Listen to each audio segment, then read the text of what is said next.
ചെയ്യുന്നില്ല. അപ്പൊ എങ്ങനെയാണ് നീതിന്യായ വ്യവസ്ഥയിൽ ജനങ്ങൾക്ക് വിശ്വാസം വരുന്നത്? അവരെ എങ്ങനെയാണ് ഈ ഒരു നിയമ സംരക്ഷണം കിട്ടുമെന്ന് ആഗ്രഹിക്കുന്നത്, പ്രതീക്ഷിക്കുന്നത്? അപ്പൊ ഇങ്ങനെയുള്ള അവസ്ഥയിൽ അവരുടെ ആ പ്രതീക്ഷ നഷ്ടപ്പെടുമ്പോഴായിരിക്കും ഇതേപോലെ എഴുതി വെച്ചിട്ട് അവർ ആത്മഹത്യ ചെയ്യുന്നത്. നമുക്ക് നമ്മുടെ നിയമമാണ് മാറേണ്ടത്. ആ കുട്ടി പറഞ്ഞ പോലെ നമ്മുടെ നിയമ സംഹിത അല്ലെങ്കിൽ നിയമം പാടെ മാറ്റണം. അല്ലാണ്ട് നമ്മൾ IPC എന്നുള്ളത് BNS ആക്കിയിട്ടും അല്ലെങ്കിൽ പിന്നെ CRPC എന്നുള്ളത് BNSS ആക്കിയാലും മതിയോ? എന്നാൽ നമ്മുടെ നിയമം എങ്ങനെയാവും? എങ്ങനെയാണ് അതിലെ മാറ്റം വരുത്തുന്നത്? നമ്മൾ 2005 ഗാർഹിക പീഡന നിരോധന നിയമം അനുസരിച്ചായാലും നമ്മൾ ഓരോ നിയമങ്ങളും അഴിച്ചു പണിയുടെ സമയം കഴിഞ്ഞു. അത് പുരുഷനായാലും സ്ത്രീക്കായാലും പീഡനം വന്നു കഴിഞ്ഞാൽ അതിന്റെ എത്രയും പെട്ടെന്ന് സൊല്യൂഷൻ ഉണ്ടാക്കണം. ഒരു കുടുംബ കോടതിയിൽ എത്രയോ കേസുകളാണ് കെട്ടിക്കിടക്കുന്നത്. എന്തിനാണ് ഇത്രയും വർഷം ഒരു കുടുംബ കോടതി കേസുകൾ നീട്ടിക്കൊണ്ട് പോകേണ്ട ആവശ്യം? എത്രയും പെട്ടെന്ന് പോസ്റ്റ് ചെയ്യുക, 2 പോസ്റ്റ് 3 പോസ്റ്റ് എത്രയും പെട്ടെന്ന് ചെയ്യുക.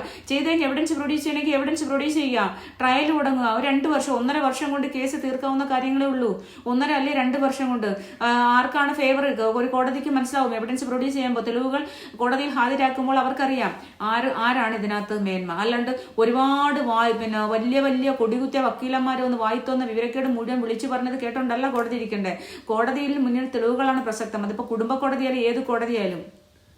ചില ആൾക്കാരൊക്കെ പറയും കുടുംബ കോടതിയിൽ എന്താ പറയുക, തെളിവുകളേക്കാൾ അല്ലെങ്കിൽ നിയമത്തിനേക്കാൾ കൂടുതൽ സർക്കംസ്റ്റാൻസസ് എവിഡൻസ് ആണ്, സാഹചര്യ തെളിവുകൾ, സാഹചര്യം ഇതാ കാണുന്നു. അതെന്താണിത്? കുടുംബ കോടതിയിലായാലും വിവാഹ സർട്ടിഫിക്കറ്റ് ഹാജരാക്കുന്നതിന് വിവാഹ സർട്ടിഫിക്കറ്റ് ഹാജരാക്കണം.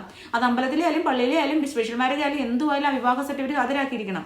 ആ വിവാഹ സർട്ടിഫിക്കറ്റ് സ്പെഷ്യൽ മാരേജ് ഇല്ല, ഒരു ക്രിസ്ത്യനും ഒരു ഹിന്ദു ആണ്, അല്ലെങ്കിൽ ഒരു മുസ്ലിമും ഹിന്ദു ആണ്, അവർ കൺവേർട്ട് ചെയ്തിട്ടുണ്ട് എന്ന് പറഞ്ഞാണെങ്കിൽ കൺവേർഷൻ സർട്ടിഫിക്കറ്റ് ഹാജരാക്കണം. ഇതൊക്കെയാണല്ലോ ഒരു നിയമം. ഒരു പീഡനം നടന്നു കഴിഞ്ഞാൽ ആ പീഡനത്തിന് എന്തുകൊണ്ടാണ് പീഡനം, എങ്ങനെയാണ് പീഡനം നടന്നതിന്റെ മൊഴി രേഖപ്പെടുത്തുക, കാര്യങ്ങൾ അന്വേഷിക്കുക. എന്താന്ന് വെച്ചാൽ പെട്ടെന്ന് തന്നെ സൊല്യൂഷൻ എടുക്കാവുന്ന കാര്യമല്ലേ ഉള്ളൂ. അല്ലാണ്ട് ഇതൊക്കെ എന്തിനാണ് വർഷങ്ങളെ നീട്ടിക്കൊണ്ടുപോകുന്ന? ഒരു വ്യക്തികളെ അല്ലെങ്കിൽ മനുഷ്യനെ അല്ലെങ്കിൽ നമ്മുടെ പൊതുജനങ്ങളെ നിയമത്തിലുള്ള വിശ്വാസം നഷ്ടപ്പെടുന്നത് എന്തിനാണെന്ന് ഞാനെപ്പോഴും ആലോചിക്കാറുണ്ട്. കോടതികളിലേക്ക് ഒരു ചെലവ് കാശ് കിട്ടാൻ വേണ്ടി പെൺകുട്ടികൾ കയറി ഇറങ്ങുവാണ്. ഞാൻ എപ്പോഴും ആലോചിക്കും, ദൈവമേ, ഇവരൊക്കെ 2 3 കുഞ്ഞുങ്ങളെയും കൊണ്ട് ഇങ്ങനെ ചെലവ് കാശ് ഇവര് കൊണ്ടുവന്നപ്പോൾ കൊച്ചുങ്ങളെയും കൊണ്ടാണ് വന്നത്. ഈ ആണുങ്ങളെ കൂടെ ജീവിച്ചിട്ടല്ലേ കൊച്ചുങ്ങളെയൊക്കെ കിട്ടിയത്. അപ്പൊ ആ ചെലവ് കാശ് കിട്ടാൻ വേണ്ടി അവര് കോടതികളുടെ തിണ്ണയിൽ അവിടെ ഇവിടെയൊക്കെ മാറിയിരുന്ന എത്രയോ വർഷങ്ങളാണെന്നറിയാമോ. അപ്പൊ ഇതൊക്കെ നിയമം മാറ്റേണ്ട സമയം കഴിഞ്ഞു. ഇപ്പൊ റീമ എഴുതി വെച്ചിട്ടുണ്ടല്ലോ, റീമ എഴുതി വെച്ചപ്പോൾ എനിക്ക് ആ നിയമപരമായിട്ടുള്ള കാര്യങ്ങളൊന്നും അതിനൊരു പ്രസക്തി ഉണ്ട്.